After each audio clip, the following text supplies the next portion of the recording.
Hai semua, kembali lagi bersama saya di OK Channel. Setiap asrama mesti ada cerita urban legend yang tersendiri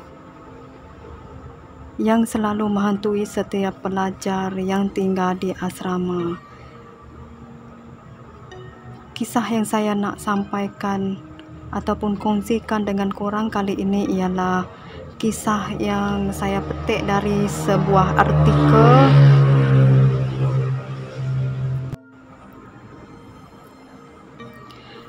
yaitu 10 koleksi cerita hantu urban legend untuk korang.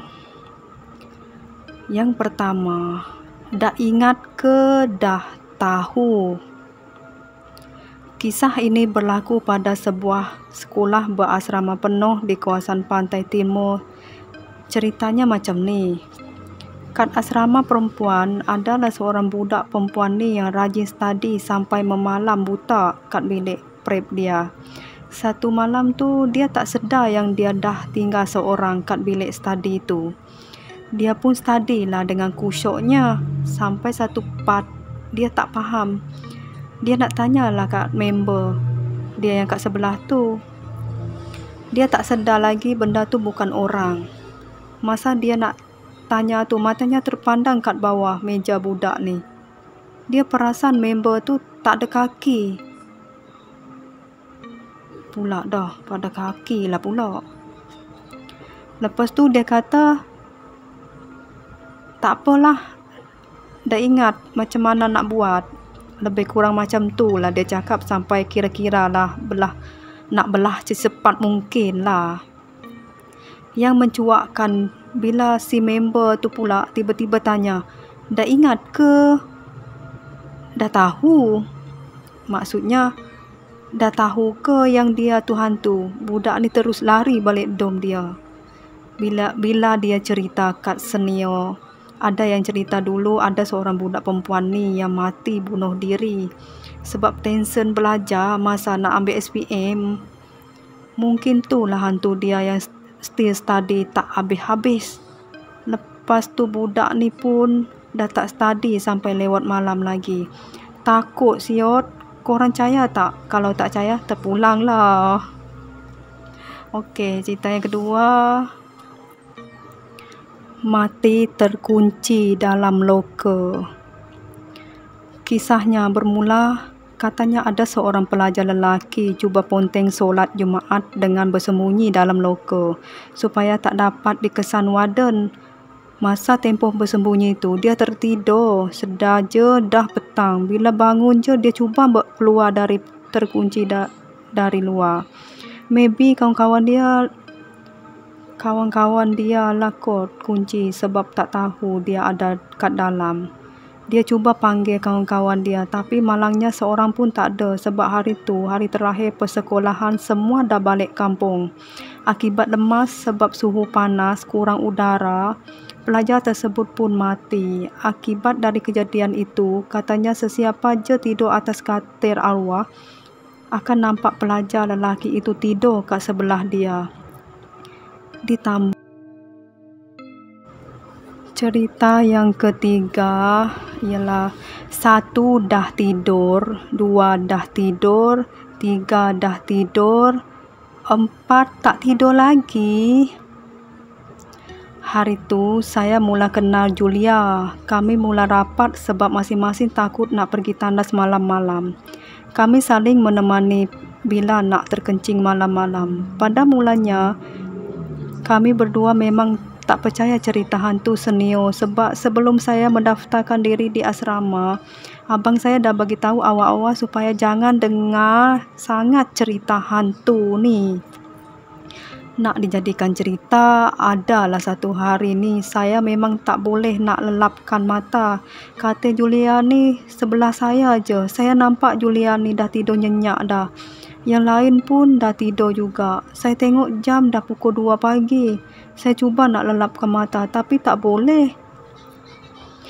Sedang saya berguling ke kiri ke kanan, cuba nak lelapkan mata, saya terdengar macam ada orang buka tingkap bilik saya. Tingkap tu betul-betul depan katil saya. Saya boleh nampak tingkap tu sebab semua katil dah disusun menghadap ke tingkap tu. Katil saya yang keempat dari dinding. Saya tak fikir apa-apa lagi masa tu sehingga saya terdengar suara. 1, 2, 3. Lepas saya dengar suara tu, saya terus teringat cerita senior masa mula-mula saya mendaftar di asrama. Saya mula meremang satu badan. Saya dengar lagi.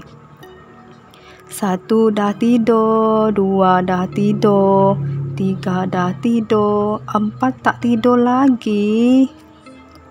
Saya makin tak sedap hati sebab memang saya katil keempat dari dinding.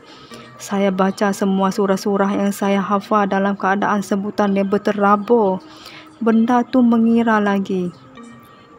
1 dah tidur, 2 dah tidur, 3 dah tidur, 4 tak tidur lagi.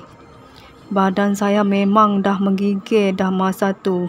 Saya cuba panggil Julia dalam suara terketar-ketar. Julia, Julia. Tapi apa yang membuatkan saya makin menggigil dan menangis bila saya dengar benda tu bercakap. Julia dah tidur. Dan disertakan hilaian ketawa yang sangat kuat, saya terus menjerit, pergi. Banyak kali juga saya jerit sampai semua pelajar dalam bilik saya terbangun. Saya langsung tak berani nak pandang benda tu.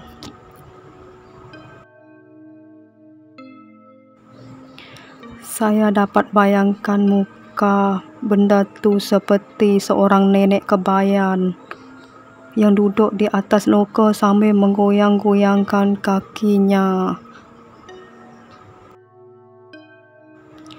Cerita yang keempat, roommate jelmaan jin. Tak tahu pula sama ada ianya benar ataupun tidak. Kisah ini diceritakan oleh seorang cikgu matrik. Cerita ini berlaku di kolej perempuan.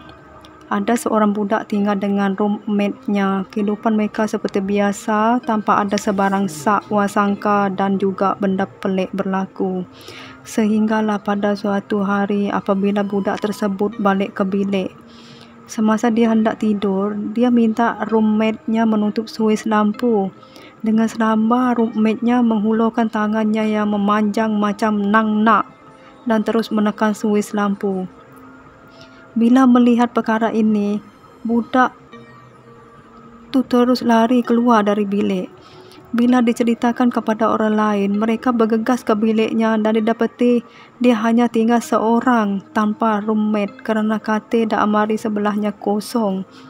Keesokannya, bila dibuat pertanyaan di pejabat kolej, mereka dapati tiada nama yang disebutkannya tinggal dalam bilik tersebut. Malah nama tersebut tidak pernah wujud. Rupanya sudah 1 semester dia tinggal dengan hantu ataupun jin lah. Lepas tu cikgu berpesan kalau boleh nanti bila balik ke bilik cuba cek roommate betul-betul sama ada orang betul atau hantu. Setelah dicek didapati peristiwa ini tak berulang lagi kerana kebanyakan roommate adalah benar-benar manusia.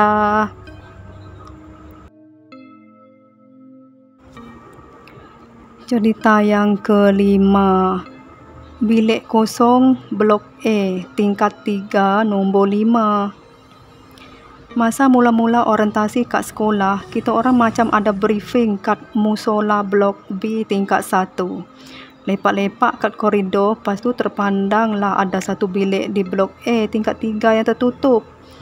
Bilik nombor 5. Ada seorang budak tu kata bilik tu memang dah tutup sin 80 dahulu. Lagi sebab bilik tu dah ada penghuni tetap. Aku tengok tembok koridor depan bilik tu kosong. Bilik sebelah-sebelah dan lain-lain penuh dengan kasut sekolah yang dijemur. Ceritanya, sesiapa yang jemur kasut termasuk Sikit je kawasan depan bilik tu. Esoknya kasut tu akan ada di atas bumbung kolah mandi yang terletak tengah-tengah antara dua blok. Patutlah banyak kasut buruk atas bumbung kolah tu. Nak dijadikan cerita, ada seorang budak ni nama dia Sally. Dia duduk di asrama blok C. Suatu hari dia lalu kat dewan makan time petang macam tu. Lepas tu ada ibu bapa macam tengah tunggu anak kat dewan makan tu. Normally ada orang kat konti radio asrama kat bawah tu akan buat announcement panggil pelajar kalau mak bapa diorang datang. Tapi petang tu tak ada seorang pun. Jadi parent tu minta tolong Sally panggilkan anak diorang bernama Nurul di bilik A25. Betul-betul bawah bilik yang ditutup tu. So Sally pun gigih lah berlari naik tangga. Tangga blok A ni pula terletak tengah-tengah bilik 5 dan 6. Entah macam mana Sally terlajak naik tingkat 3 terus menuju ke bilik sebelah tangga A35. Tapi yang seramnya pintu bilik tu terbuka. Lepas tu dia nampak budak-budak perempuan kat dalam tu semua berkemban tengah sikat rambut. Dia yang tak fikir apa-apa terus bertanya. Nak tanya, Nurul siapa? Parent dia tengah tunggu kat bawah. Semua pandang. Dan ada seorang jawab, awak salah bilik. Dia bilik bawah. Sally jawab, oh, iya ke? Sorry. Terima kasih. Terus dia turun ke bilik bawah dan panggil budak yang sebenar turun.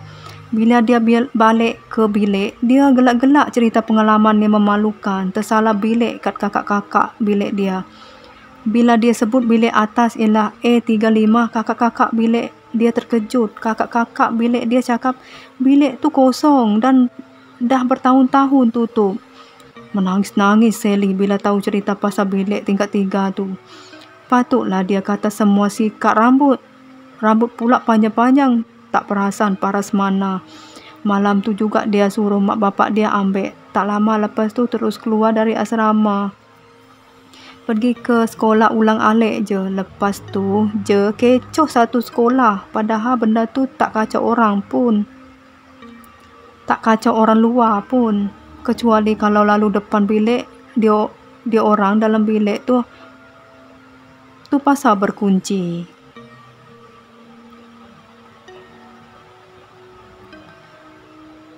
Dikatakan puncanya disebabkan budak-budak bilik tu dulu gata-gata pergi main spirit-spirit yang melampau.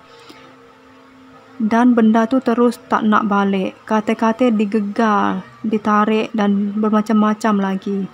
Panggil ustaz azankan depan pintu. Tapi orang-orang yang ada masa tu langsung tak dengar ustaz tu. Entah macam mana pula. Pihak sekolah setuju bilik tu dikunci dan just let them stay inside daripada mengganggu kat luar. Seram. Lokasi sebuah sekolah agama yang agak popular di Kelang. Sally dan Nurul bukan nama sebenar, okey? Cerita nombor 8, Makcik Karipap. Okey, ceritanya ni cukup popular dekat kolej student lelaki. Cerita dia macam ni. Macam biasa, bila junior baru balik, mesti akan ada program orientasi selama beberapa hari. Tersasul pula. Tujuannya tak lain tak bukan bagi mengeratkan hubungan antara junior dan senior. Nak dijadikan cerita, ada satu malam ni budak senior nak bully. Ada seorang budak junior. Senior tu suruh budak junior tu beli karipap kat tingkat 3 blok D. Dia cakap ada orang jual karipap sedap. Padahal blok D tu tak pernah wujud pun. Saja nak test budak junior ni. So si senior ni pun gelak-gelak seakanlah. Apa lagi? Tiba-tiba lepas beberapa minit, budak junior tu datang bilik seni tu dengan sebilangan kari pap yang disuruh beli kat tingkat 3 blok D yang tak wujud tadi tu. Senior semua pelik dan mula rasa lain macam. Lepas tu, diorang tanyalah kat si junior tu mana dia dapat kari pap tu. Junior tu cakap dia beli kat tingkat 3 blok D kat seorang makcik. Lepas tu makcik tu siap bagi pesanan kat junior tu. Cakap dengan senior awak, jangan bully budak junior tau. Muka budak-budak senior masing-masing dah bertukar pucat, rasa terkejut sampai menggigil satu badan. Persoalannya, kalau blok D tu tak pernah wujud, macam mana budak junior tu boleh sampai situ?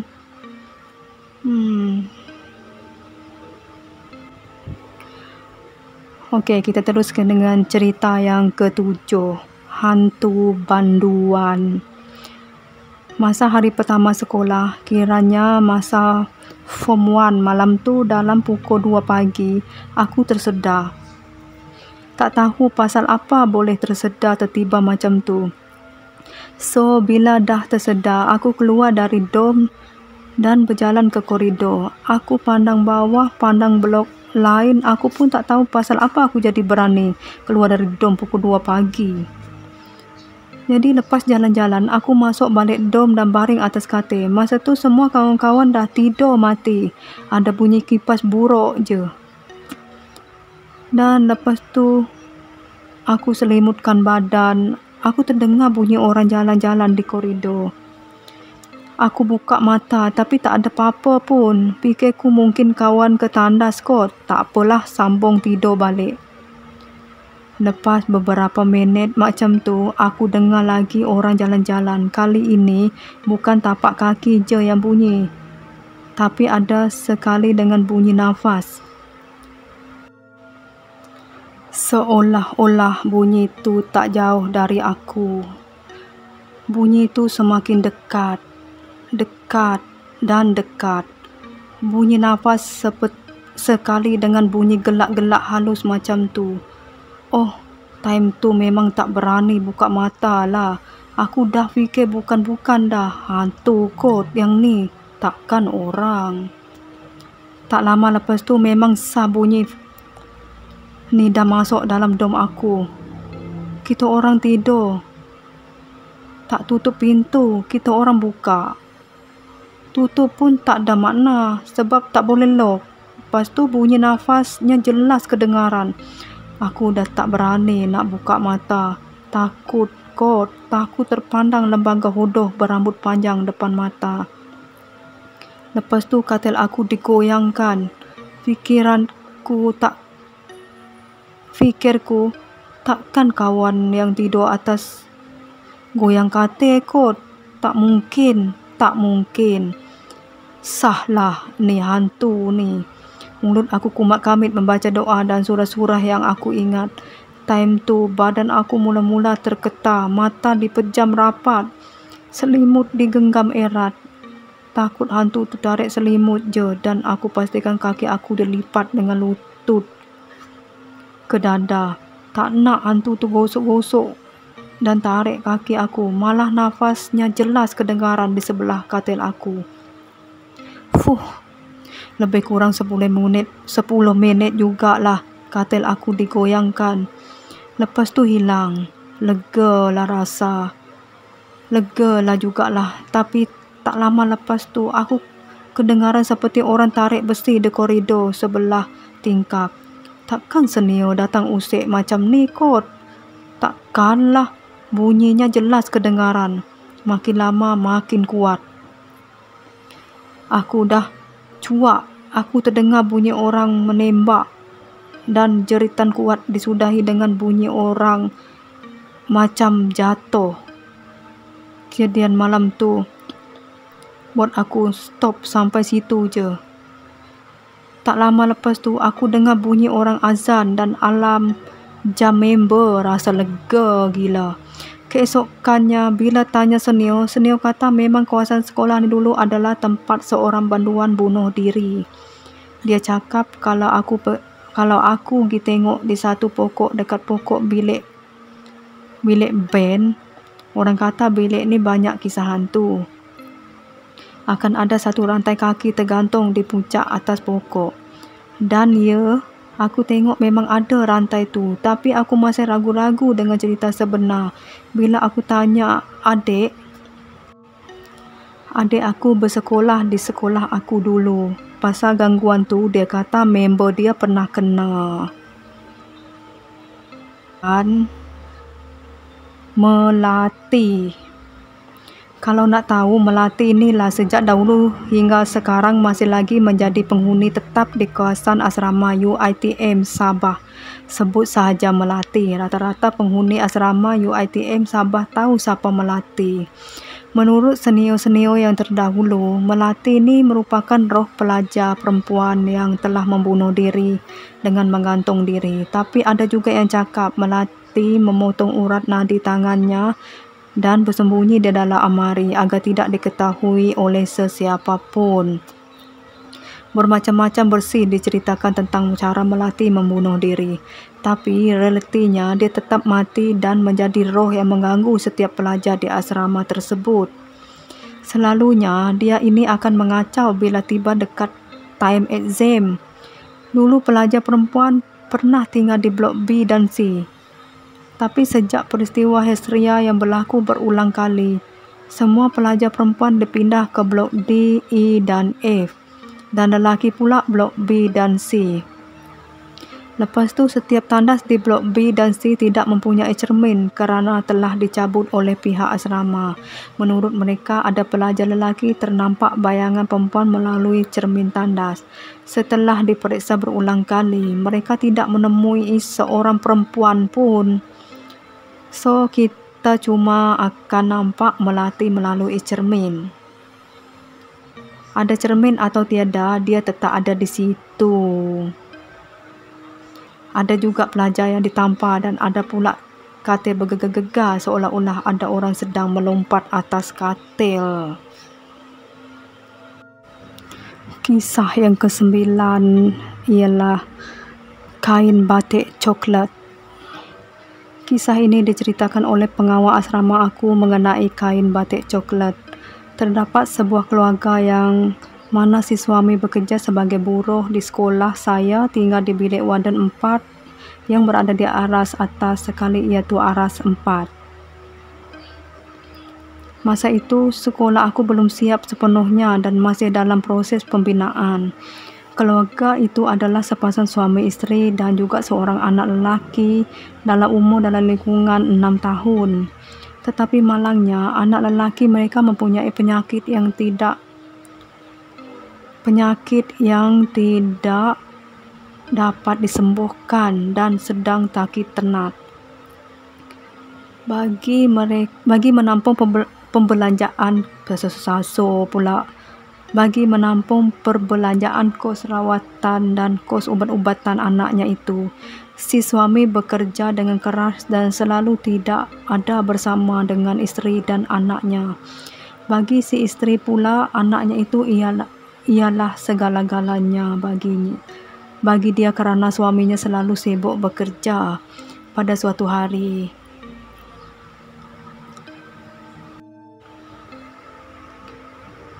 kerana insan yang paling penting dan disayangi di dunia telah pergi buat selama-lamanya dan tidak akan kembali serta tiada lagi tempat untuk dia bermanja dan mengadu kasih. Si suami juga bersedih dengan kehilangan satu-satu anaknya yang dia sayangi.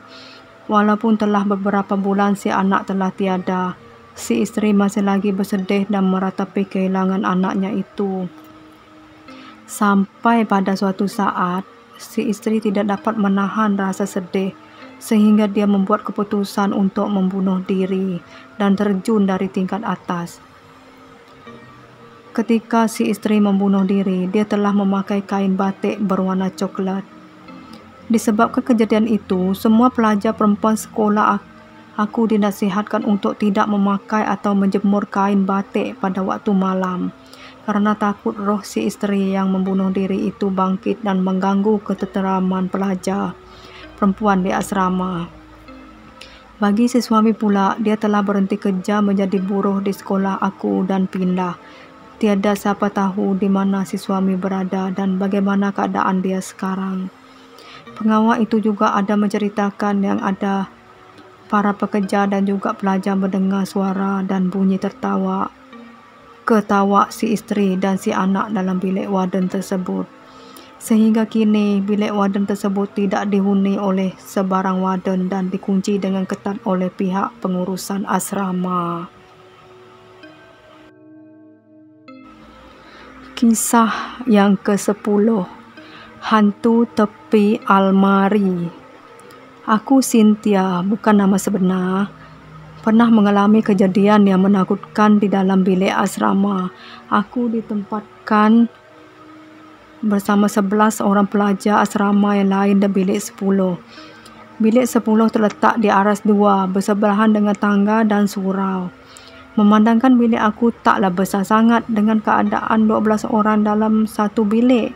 Almari pula jenis kayu yang lama dan besar. Almari itu ada atas dan bawah yang mempunyai pintu yang berasingan. Oleh kerana almari itu besar, terpaksalah semua almari dirapatkan antara satu sama lain untuk menjimatkan ruang. Kisah ini terjadi mula di mana ketika semua pelajar baru balik dari belajar malam. Aku dan ahli bilik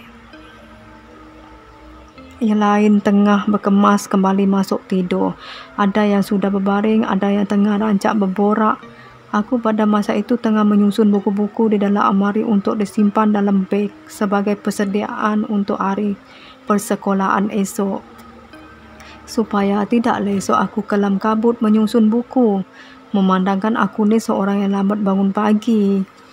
Tengah sok-sok aku susun buku, aku terpandang cermin yang dilekat pada muka pintu almari aku dan ternampak sosok perempuan berbaju putih, rambut panjang dengan muka yang buruk sekali bersebelahan dengan almari ahli bilik aku yang berada di hujung sekali. Untuk pengetahuan anda semua, almari kawan aku itu terletak bertentangan dengan almari aku.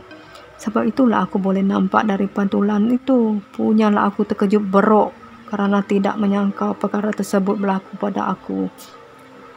Apalagi aku terus melompat ke atas katil dan menekuk mataku dengan bantal. Kawan aku yang berada di sebelah aku perasan dengan kelakuan pelik aku dan bertanya kenapa dan apa yang berlaku pada aku. Tapi aku enggan memberitahu kerana aku tidak mahu dia takut. Lepas tu setelah sedikit lega, aku membuat keputusan untuk tidak terlalu mengambil peduli tentang kejadian seram itu. Walaupun perasaan aku sangat takut dan perasaan takut masih ada lagi. Selepas seminggu kejadian itu berlaku, barulah aku menceritakan kepada kawan-kawan aku serta ahli bilik. Mereka semua terdiam membisu dan berpandang sesama sendiri. Terlupa untuk beritahu anda semua, aku sebenarnya mempunyai deria yang ke-6 di mana aku boleh nampak benda itu. Terpulang kepada anda semua sama ada mahu percaya atau tidak. Okey semua, itu dia semua kisah-kisah seram yang telah saya sampaikan dan kongsikan. Jangan lupa like, komen, subscribe untuk support channel saya ya, dan butang loncengnya sekali. Okey, bye.